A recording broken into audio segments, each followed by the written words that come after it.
What is going on, guys? We are here in Prague doing the Ghost Night Tour. There you go, Martin over there. Got Martin, we got Scott right there. Scott, where are we going? We on a ghost tour. We're at what? Paranormal what? Investigator. That's right. And already we got Brown up front. Someone knocked her phone out of her hand. Let me get them first. Brown was finna create her own ghost out here. So the tour guide is pretty cool. So I'll get bits and pieces of the tour for you guys. My phone is like doesn't have 100% battery, but stay tuned for more. We came all the way from Florida. So I guess we're gonna have a small group. I thought somebody was joining us. Anyway, we hope to experience some of that. And all of the stories I'm going to tell you tonight are genuine Czech ghost legends passed down from generation to generation. Peter, we have real customers here. Okay, yes, I think, yes. So these, don't shout, I'm doing the intro here. Shh. So anyway, the stories have been passed down from, I need the microphone with him. Passed down from generation to generation, as I started to say, and no one, I'm not going to add anything to make the story spookier, and no one is going to jump out at you wearing a monster mask, okay? The only funny costume you're going to see tonight is this one right here. This is actually my own cape from the internet, and thanks to me, now it's part of the uniform for our company. The name translated means the long avenue, because the road continues in that direction. A lot of nightlife on that road. Might want to check it out once the kids are in bed, ladies, tuck them in, and then, what's in those cups, ladies? So anyway, starting the party already. At one time,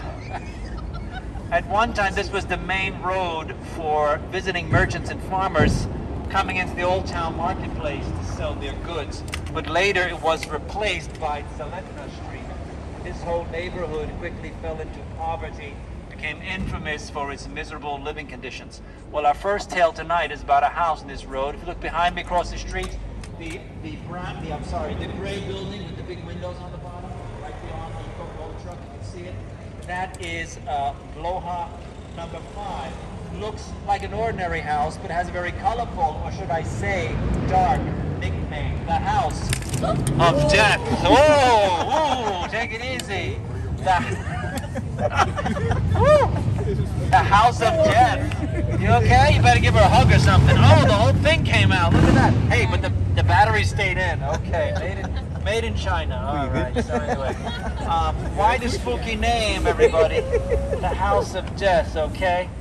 Well, the story goes back to a time when Prague was hit by the worst bout of bubonic plague in its history. People developed huge black sores all over their bodies, which gave the plague its nickname, the Black Death. Thanks. And I gotta show pictures. So, you can see here, this lovely hand here, yes. The Black Death, the plague, okay? Yeah. So you can see here these horrible sores. And we got a nice musical background over here with this. This is my friend playing guitar over here. Okay, yeah. They're looking for jobs. You might want to do ghost tour. He could do ghost tour. Thank you. Okay, good job. So, yes, now you might have seen pictures of the plague doctors dressed kind of like me. Black hat, black cape, big nose like me. But they were wearing a mask. Like this is natural nose here. But they were wearing that mask for Carnivale, and within the nose of that mask, they would put medicinal herbs, a bit of vinegar, try to keep away the bad air, the plague. Well, guess what? Didn't work. And about 700 years later, we're still wearing masks to feel safe. Yes. So next time you wear your mask, maybe put some vinegar in there, some herbs, some cloves. I don't know. Hey, it's worth a try. Who knows? So, the doctors could do very little for the victims. They would basically just paint a big black cross on the door to warn people, stay away from that house. Then a few days later, they send around the wagons to pick up all the dead bodies, piled up here on the streets like yesterday's trash. Well, our first tale goes back to that time, the 18th century to be exact, and just before the final outbreak of Black Death in Prague's history, one of the last in Europe, there was an old widow living in that house. Her name was Ludmila. Now, Ludmila was actually a very kind and generous woman, But all the neighbors were deathly afraid of her, you see. She had had very bad luck in life, and they did not want her bad luck to rub off onto them. In the end, ironically, her kindness would be the cause of her insanity and eventual death. Now, at one time, Ludmila was a happily married young lady. She had a baby boy. When that baby boy was 3 years old, he suddenly disappeared. She and her husband looked all over the city, but the child had vanished without a trace. In the end, they had to face the sad reality. They would probably never see their little boy again. Within a year, the father died, they say, of a broken heart. And that left Ludmila alone. Many years passed. She spent those years helping the poor, feeding the hungry. She would even let poor homeless beggars spend the night in her house. Now one evening, a tall, handsome beggar came knocking at her door. I was trying to figure out this song, Oh Delilah, that's what it is. It's really distracting me here. Oh Delilah, yeah, okay. So, now that I got the name of the song, I won't be distracted, sure. So this tall, handsome beggar came knocking on her door. This guy was a cosmopolitan beggar, traveled all over the world, visited all of the exotic places, like Jersey Shore, and that Welsh village, whatever the heck its name is. And yeah, had a lot of interesting stories to tell. And in her loneliness, Ludmila found his company very comforting. So in the end, despite a big age difference, two decided to marry. Now, the beggar was happy, but also a bit sad at the same time. Don't forget, he was a homeless wandering man, so he wasn't so sure about who his real parents were, and he couldn't introduce them to his lovely new wife. So he went looking for the people who had raised him out in the countryside. Finally, he tracks them down and asks them all kinds of questions. Somehow, during this interview, they accidentally reveal a deep, dark secret from his past. They tell him that they actually kidnapped him from a house in Prague, from the very same house he's living in now. He comes back, opens the front door, says, "Hi, honey, I'm home." Tells Ludmila the truth, which maybe was not the best thing to do, because she lost her mind, realizing that, yeah, you guessed it, her new husband was her long-lost son. Talk about Oedipus complex. And this was centuries before Game of Thrones. Anyway, incest, this is not for Disney, by the way, so you have to leave and you have to leave from Disney, so goodbye, yeah. Incest in those days was a capital crime here. He was sentenced to death by hanging. Ludmila, because she was older and had gone crazy, she was shown mercy, but she was still made to watch from her window as they led her son/husband up the steps of the gallows, tied the rope around his neck, not far from that tree right behind you. Let me also tell you folks that death by hanging in those days was not always so quick. It could take up to a half an hour. If you were lucky, one of your friends or family would pull your legs to help you die faster. And that's actually where we get the expression in English, to pull someone's leg. This is true, I'm not pulling yours. Let's see now, I think we have some couples here. You're a couple from Wales? Good, I always ask, because a few times I was like, "You're a couple." They're like, "No, we're brother and sister." I said, "Well, that's perfect for this story." Anyway, just stay where you are, do not look at each other. I got a question for the young man here. Imagine that she's hanging from the rope. I know you want to save her, but it's impossible. You can't save her. Would you pull her legs to help her die faster? You should see her face right now. Don't look, be quiet, don't say anything. If there was no other way, yes. Okay, you've been together, what, like from 2 to 5 years? Oh, I'm psychic, okay. How about Austria? Yeah, brothers don't touch their sisters like that. Don't look at him, turn around. Look at her, you look at her, look at me. Yeah, would you pull her legs? Immediately. Immediately? You're together closer to 10 years. No. How long? I don't know. He doesn't know. He just keeps drinking beer, I don't know. I don't know, but... Well, this is real love, let me tell you, okay? Any couples from Florida over here? No, just met the girls today, so no. It's too late. Yeah, couple? No? Friends, okay? Couple? Yes, not sister. Oh, okay. Would you pull the legs? It's this is my daughter. Just do it. Okay, he seemed to hesitate a little bit. What, you're like a new boyfriend, 1 year, 2 years? How long I'm you together? adopted. It's my daughter. 3.5? Mother and daughter. 2.5. Oh, it was close, okay? Got pops Oh, over legs, here. sir?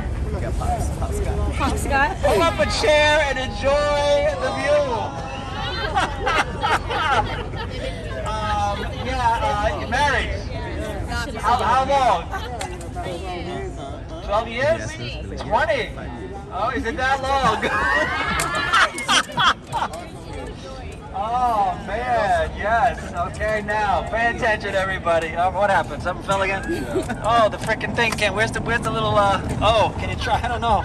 I think I broke it when I did that. When see, look, something. What the heck? I think I broke it when I did that thing when I scared her. You go get shocked anyway. So yeah, who's an electrician here? Anyway, so what was I trying to prove? Well, I tried to start with the youngest couple I can find. I work my way up to the older couples or couples that I think are married, they got kids, you know, because I want to find a new boyfriend who's been with the girl just like a year, 6 months, a year. And when I ask the new boyfriend, would you pull her legs? He's always like, I don't know, maybe, Then I ask the husbands married 25, 30, 40 years, would you pull her legs? Yes, yes, pull her legs. I had seen her take in another poor beggar, one who was so filthy, he probably had the fleas, which gave her the dreaded disease. People say that the first case of Black Death, which started the epidemic of 1715, happened right there in that house. Hence the name, the House of Death. That is why the local people consider it bad luck to stand in front of that house for more than a few seconds. See, nobody did. And that is why I have you, my guest, standing here at a safe distance. Because I want all of you to have a very fortunate and pleasant stay here in Prague. Our old friend Ludmila still watches from her window, staring down at the site where her son was brutally executed. She can be seen late at night and sometimes in the early evening. And who knows, maybe Ludmila is watching us right now.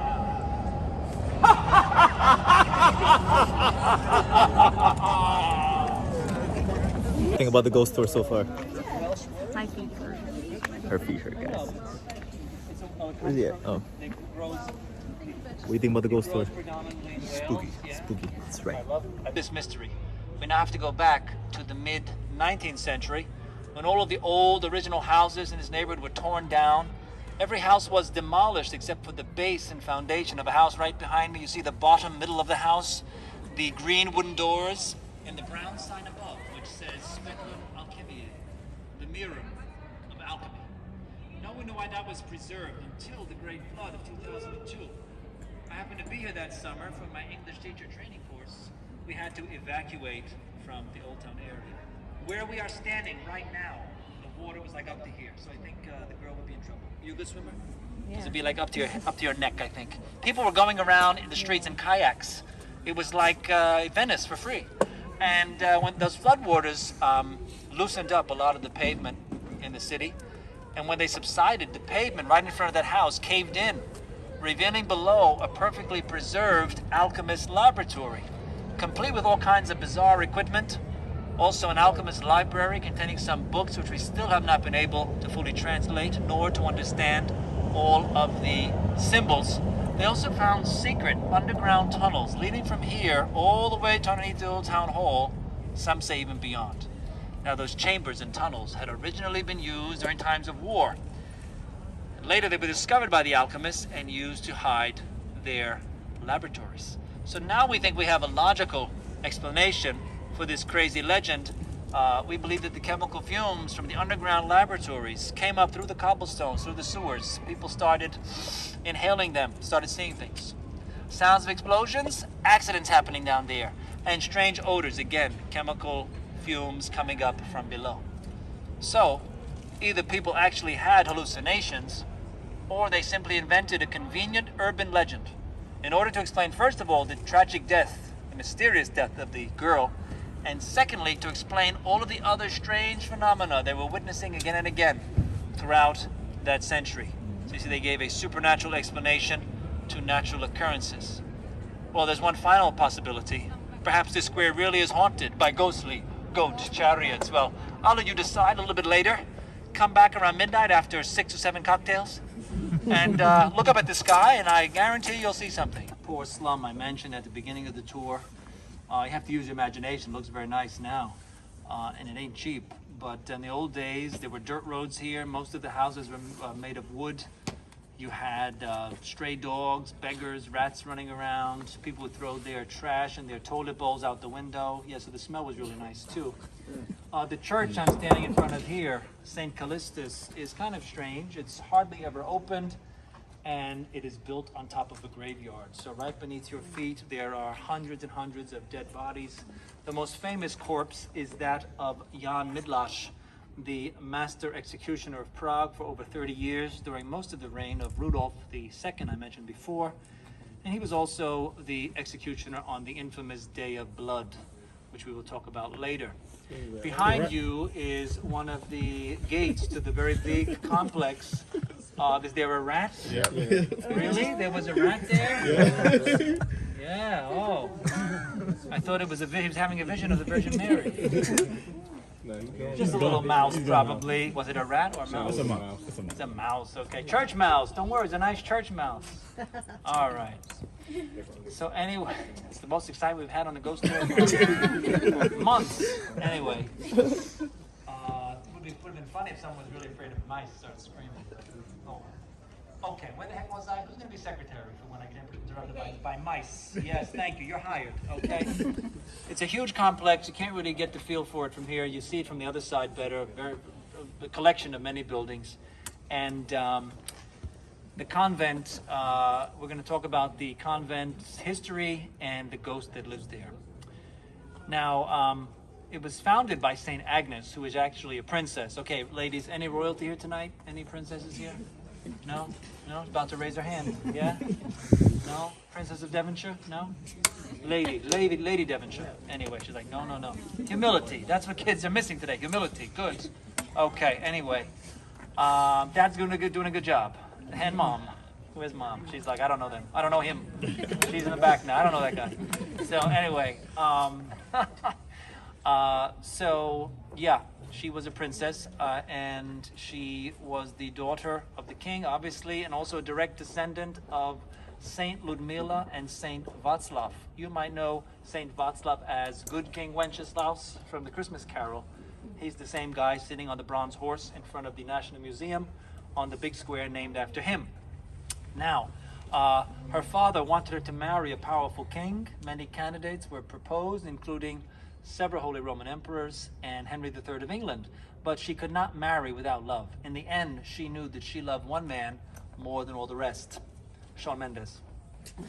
No, she decided to dedicate her life to Christ, to live a life of prayer, penance, and poverty. She took her dowry money, and instead of, he thinks penance is a joke? Get down and kiss his legs right now, son. And yeah, she dedicated her life to this way of life, and she herself, a princess with her own two hands, cooked for, cleaned for, took care of the lepers, the beggars, the plague victims of the city. And she led this holy Christian life until she left this world in 1282, exchanging her earthly crown for a heavenly one. Well, it took over 700 years for her to be officially canonized, made a saint, because they could not find her grave. They're actually still looking for her relics. Shortly after World War II, they excavated the main crypt of the church. Empty. This remains one of Prague's many unsolved mysteries. And now it's time for the lightning round. 3 quiz questions in a row. You're all tied at 0 right now. To check history around the year 1415, can anyone tell me who Jan Hus was, or John Hus? His followers, the Hussites or the Hussites? Nobody? Not even the Germans? The Austrians? Been living in Prague? You haven't had, that's a national holiday actually. You don't have work on that day. Anybody? Nobody? Okay. Jan Hus was basically the Czech Martin Luther 100 years before Luther. Okay? And look at how history repeats itself. Same thing that happened in England later happened here first. His followers, the Hussites, basically the Czech Protestants, went around, again, attacking the churches and destroying everything. And the nuns here were so worried about losing the body of their foundress and mother, Saint Agnes, that they hid the bones. They thought they would maybe be thrown in the river or burned in a bonfire. So they hid the bones so well, we'll have to wait until Judgment Day to find out where Saint Agnes is actually buried. And the final question, can anyone, why even try? No, someone's gonna get this. Someone's gonna get this. Can anyone define mysticism for me? What it means to be a mystic as part of religion, not Mystic Pizza. Not Mystic Connecticut. To be a mystic. Huh? What? Huh? No, that's different. Yeah, no, I thought like, yeah. Good guess. No. Okay. There'll be some chances later. He's like, can we just end this quiz nonsense? Guys, you got anything? No. Okay, mysticism can easily be defined as a direct connection to the divine. Okay, so Saint Agnes had visions. She heard God's voice. She talked to the angels. Miracles happened. Even though she had a very busy life and worked hard with her hands every day, she had a very deep spiritual life at the same time. Lightning round is over. And now back to St. Agnes. Even though she entered a convent, she still remained involved in politics, usually acting as a diplomat, as a peacemaker. One example is when her nephew, King Ottokar II, was not elected as Holy Roman Emperor. They elected little Rudolf von Habsburg instead. That was actually the beginning of the Habsburg dynasty. Now, Ottokar was the most powerful king in Europe at the time. He was the king who chose Vienna and started building a castle there. It was also this king who went on crusade against the pagan barbarians around the Baltic Sea area in what used to be East Prussia, and the former capital of East Prussia was Königsberg, which means the King's Hill. It was named for this Czech king, not a German. So he was feeling very important, powerful, ambitious, and maybe just a bit arrogant. So when they elected little Rudolph instead of him, he was a very unhappy camper. St. Agnes tried to reconcile the two rival kings, but failed, and they went to war. On the day of the final battle, Agnes was here in the chapel, praying with her sisters, and all of a sudden God gave her a vision of the battlefield as it was happening, play by play. First, she sees her nephew fighting bravely from his horse, swinging down at his enemies. But then someone knocks him off. He falls to the ground, and his enemies start to surround him. Agnes drops to her knees and begs God to spare the life of her nephew. But it was not his will. And Ottokar dies in the Battle of the Moravian Field in 1278. Agnes dies 4 years later. The Czechs are still very bitter about this battle, still whining about it after all these centuries. Oh, if only the Czech king had won, we would have been more important, more powerful in history. And instead of the Austro-Hungarian Empire, it might have been the Czecho-Hungarian Empire. You know what I tell the Czechs? Go have a beer and get over it.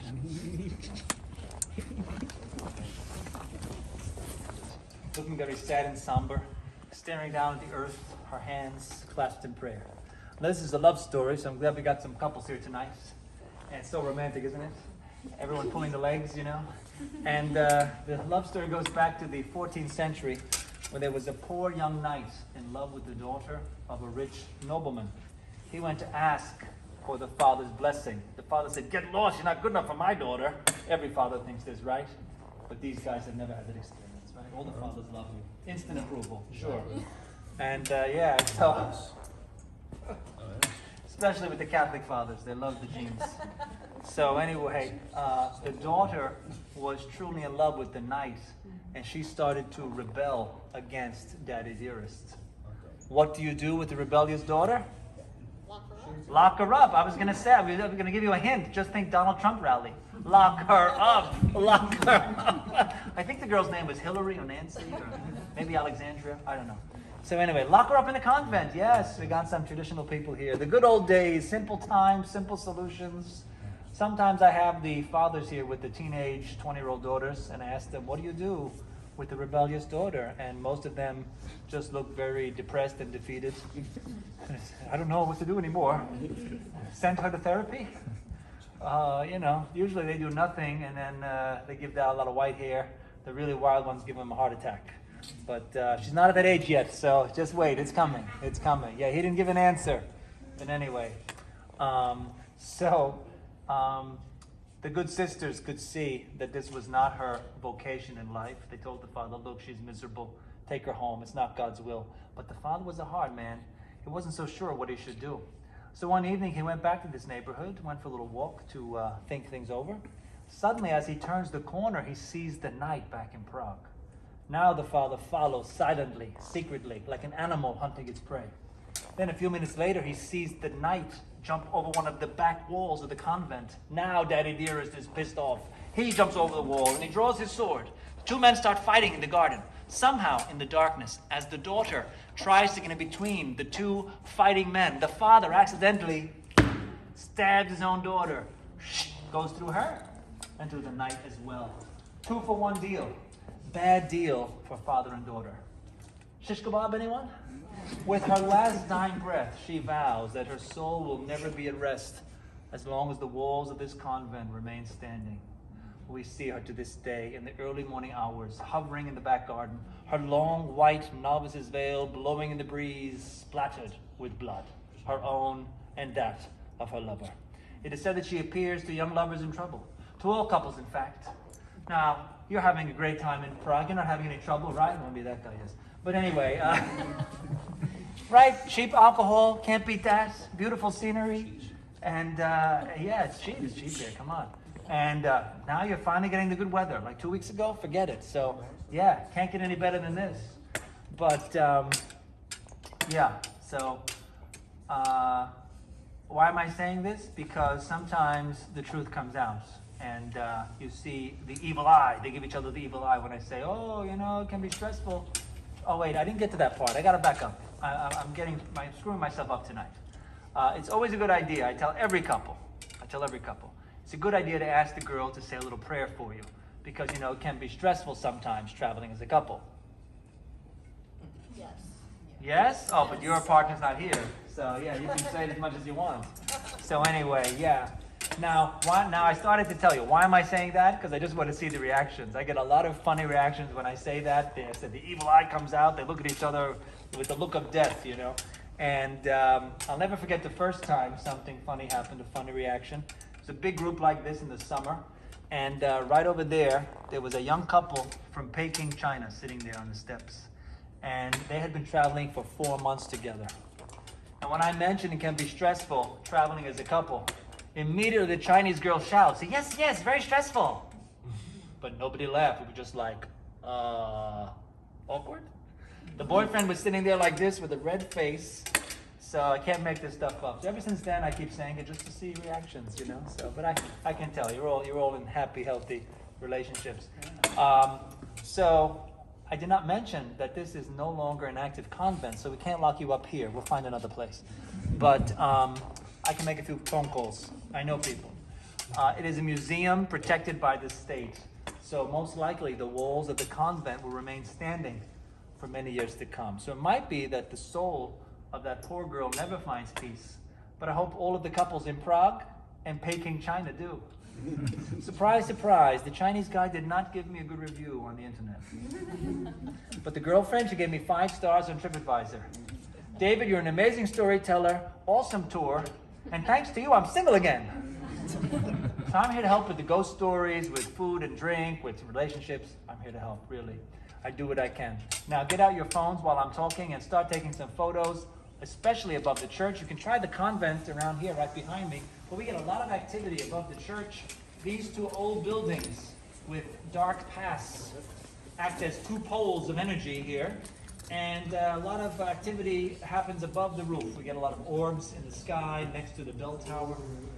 And there was a Frenchman 2 years ago, captured a red aura right next to that bell tower. It looked like a little red cloud with a red orb in the middle of it.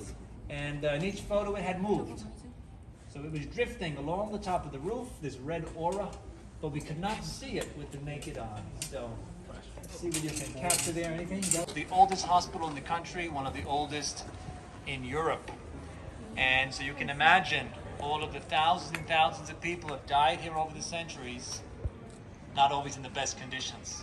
At one time, it was also a madhouse. Notice the bars where the lights are shining. The bars are on the 2nd floor. That was not to keep people out. That was to keep people in. So you can just imagine all of the souls of the psychologically disturbed wandering those halls day and night in search of eternal rest. I mentioned that the conditions were not always so good. Well, yeah, in the old days, if you had a problem with your arm is bothering you, no problem, we just cut it off. Your leg has got a wound, we just cut off the leg. Eliminate the problem, yeah. And no anesthesia, you know, no antiseptic. You had to put a lot of make sure there was a lot of sawdust on the floor to absorb all the blood, and then just sweep it away. That was nice. And no antiseptic, like I said.